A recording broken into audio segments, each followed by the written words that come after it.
بسم الله الرحمن الرحيم اللهم صل على سيدنا محمد وعلى آل سيدنا محمد وبارك وسلم۔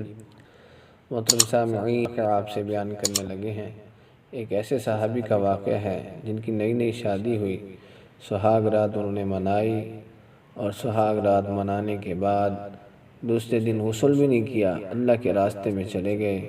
مسلمانوں کی شکست کی خبر سن کر فوراً غسل کو بھی گوارا نہ کیا اور اللہ کے راستے میں نکل گئے اور شہید ہو گئے۔ ان کا قصہ آپ کے ساتھ شیئر کرنے لگے ہیں۔ کون سے صحابی ایسے تھے؟ وہ صحابی جن کا نام حضرت حنظلہ رضی اللہ تعالیٰ عنہ کی واقعہ ہے۔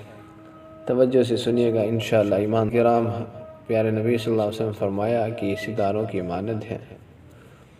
غزوہ احد میں حضرت حنظلہ رضی اللہ تعالیٰ عنہ اول سے شریک نہیں تھے۔ کہتے ہیں کہ ان کی نئی شادی ہوئی تھی، بیوی سے ہم بستر ہوئے تھے، اس کے بعد غسل کی تیاری کر رہے تھے اور غسل کرنے کے لیے بیٹھ بھی گئے، سر کو دھو رہے تھے کہ ایک دم مسلمانوں کی شکست کی آواز کان میں پڑی۔ محترم ناظرین، ایسے صحابہ، اللہ اکبر، جس کی تاب نہ لا سکے، اسی حالت میں تلوار ہاتھ میں لی اور لڑائی کے لیے میدان کی طرف بڑھتے چلے گئے اور کفار پر حملہ کیا، اور اسی طرح لڑتے رہے، لڑتے حتیٰ کہ اسی حالت میں شہید ہو گئے۔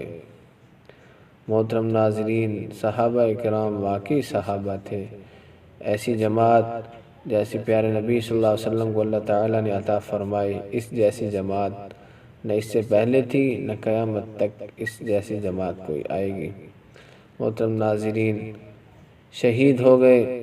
چونکہ شہید کو غسل دیے بغیر دفن کیا جاتا ہے، اس لیے ان کو بھی اسی طرح کر دیا، یعنی کہ بغیر غسل کے دفن کر دیا۔ مگر حضور صلی اللہ علیہ وسلم نے دیکھا کہ ملائکہ ان کو غسل دے رہے ہیں۔ حضور صلی اللہ علیہ وسلم نے صحابہ رضی اللہ تعالیٰ عنہ سے ملائکہ کے غسل دینے کا تذکرہ فرمایا تو ابو سعید ساعدی رضی اللہ تعالیٰ عنہ کہتے ہیں کہ میں نے حضور صلی اللہ علیہ وسلم کی ارشاد سن کر حنظلہ رضی اللہ تعالیٰ عنہ کو جا کر دیکھا تو ان کے سر سے غسل کا پانی ٹپک رہا تھا۔